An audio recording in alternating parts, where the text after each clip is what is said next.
Okay, today we have a 2003 Ford Crown Victoria. We're going to be replacing the rear brake pads and rear rotors. It's not too bad of a job at all, so we're going to go ahead and show you how to do that. The first thing we're going to do is lift it up in the air and take the wheels off. Okay, we've got our rear wheels off here. The brake pads are actually not too bad. The big issue with the rears is that the rotors are badly warped at interstate speeds. This thing pulses like crazy. So we're going to go ahead and replace the rear rotors. They might be able to be turned, but they're pretty thin and they look old, so we're just going to go ahead and replace them. First step is to just take off the rear caliper. There's two 10mm bolts on the back here. So we're just going to go ahead and undo those.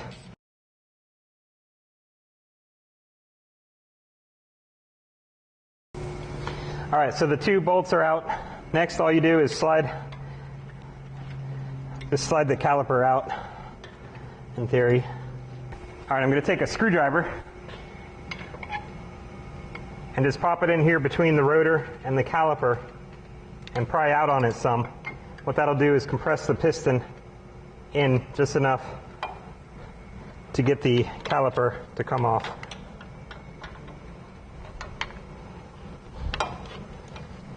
What in the world? There it goes.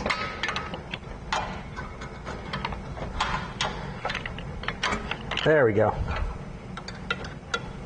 Here's our caliper with the old brake pads. To get these out of the caliper, just kind of pry on them and they come up and out. Again, they still have a lot of life left, but we're going to be replacing the rotors, and you don't want to put old pads onto new rotors.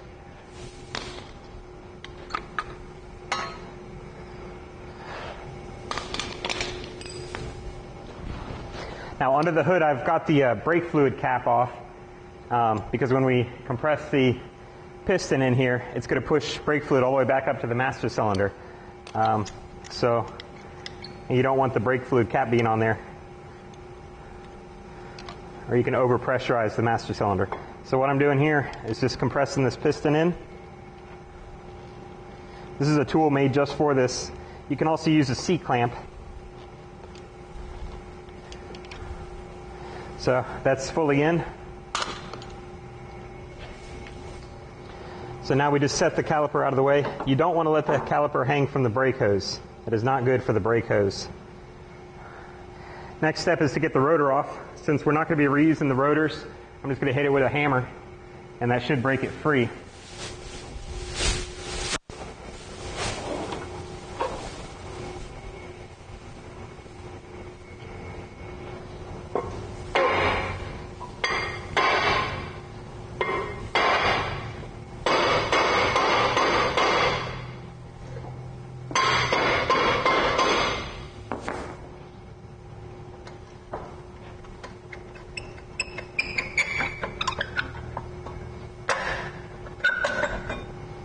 Okay, here's our old rotor. You can see it's rusty, just old, beat up. Might even be the original one. The car's got 170,000 miles almost on her, so definitely time for new rotors. Now while that's off, you can see these look like drum brakes. What they are is really, well, they are brakes, but they're the emergency parking brake. Unless you have a specific problem with them, you don't need to mess with these. So we're just going to leave those alone because they still have plenty of life. All right, I've got my new brake rotor ready to go on there. This is a premium brake rotor. Mainly, this is actually my own personal car, and I'm a firm believer in good parts, so I'm always willing to put better parts on there. We offer both ways. Well, Apdty, we offer both ways, the premium brakes and the economy brakes. You know, if you want something that'll last you a long time and give you really good braking performance, then go with the good brakes.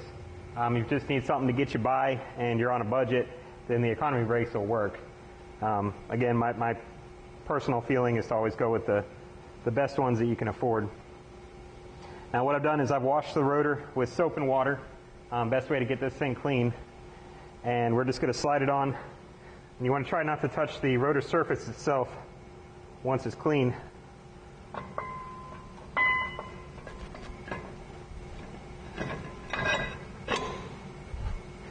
Okay, so the rotor's on. Next thing, I got to get my rear brake pads ready. The rear brake pads, again, I went with some premium pads on this one. It did include new mounting slide things here. So I just got to get these old ones off.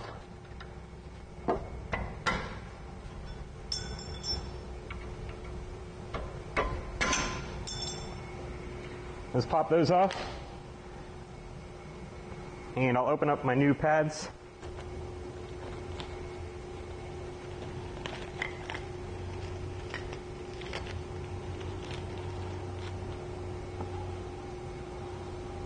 All right, so we got our rear brake pads. On this car, each one is side specific, if I could say that. This one was the outside.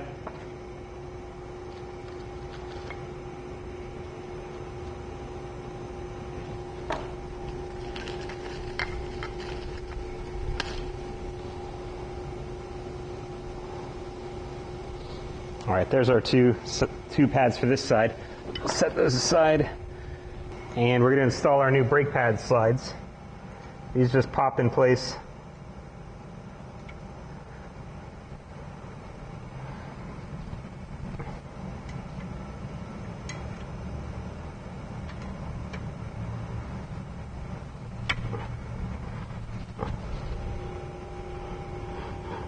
They're supposed to just pop in place.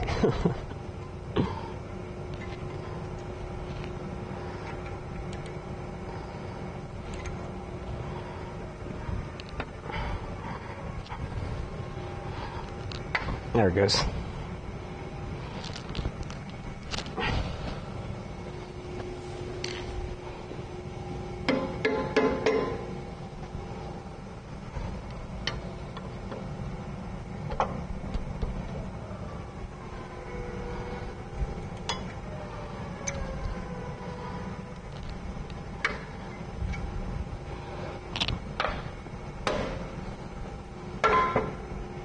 All right.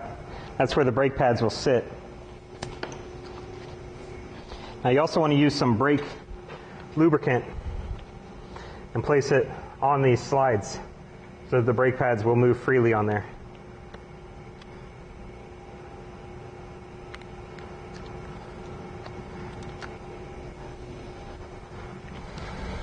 Now make sure you do not get this stuff on the rotor. Just use a real small amount. Just right on the ends, right where the brake pad's going to sit. Just like that.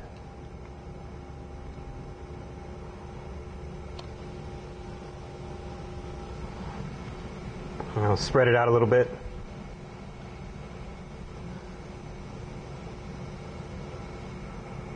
Our next step, we're going to go ahead and install the new pads onto the caliper.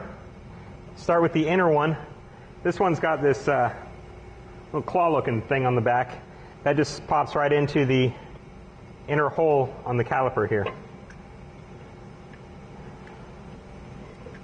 So you want to slide that, pop that in place. And the outer one is a little bit different. You can see these two, this bump here and this bump here, those line up with these holes. So what you do is just pop that down into place until those bumps line up with the hole. And if they don't, you just have to maneuver it a little bit until they pop in place. And that's very important that they seat properly. Otherwise you'll get very uneven brake wear. So now all that's left is to slide the lower pads, or lower part of the pad on there. And once that's on the slide, just pop the upper into place. And we'll reinstall our 2 bolts.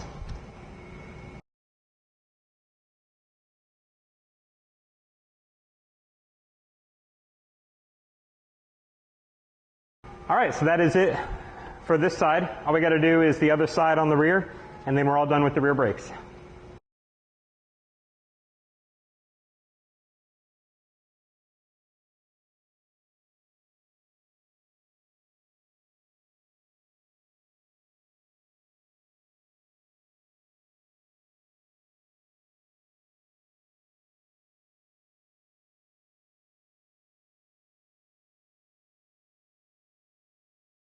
Okay, and that is both of the rear brake pads.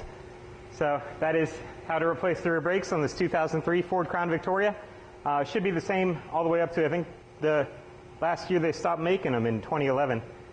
Okay, so we're all done with the brake job. We got the wheels on the car's sitting on the ground. Last thing to do before we drive it, we just got to pump up the brakes. That'll make sure that the caliper pistons are seated properly against the brake pads so that when we go to hit the brakes, we will have brake pressure. Otherwise, if you don't do this, when you go to hit the brakes when you're driving it, your brakes will just go to the floor and it won't stop. So you want to absolutely make sure you pump up the brake pedal before driving it. So we'll go ahead and start the car. And just real slowly, we're going to pump up the brake pedal. I'm not even pushing it all the way to the ground. I'm only pushing it about halfway. And we're just going to repeat that until we get brake pedal pressure. It might take quite a few pumps. All right. I got pressure now, which tells me that the caliper pistons are all seated properly. So at this point, we're good to drive the car. So, we appreciate you watching. Remember, check us out on Facebook, Facebook/APDTY. Keep subscribed to us on YouTube here. We'll keep making videos for you. And make sure you check out our website, apdty.com. All right, thank you for watching.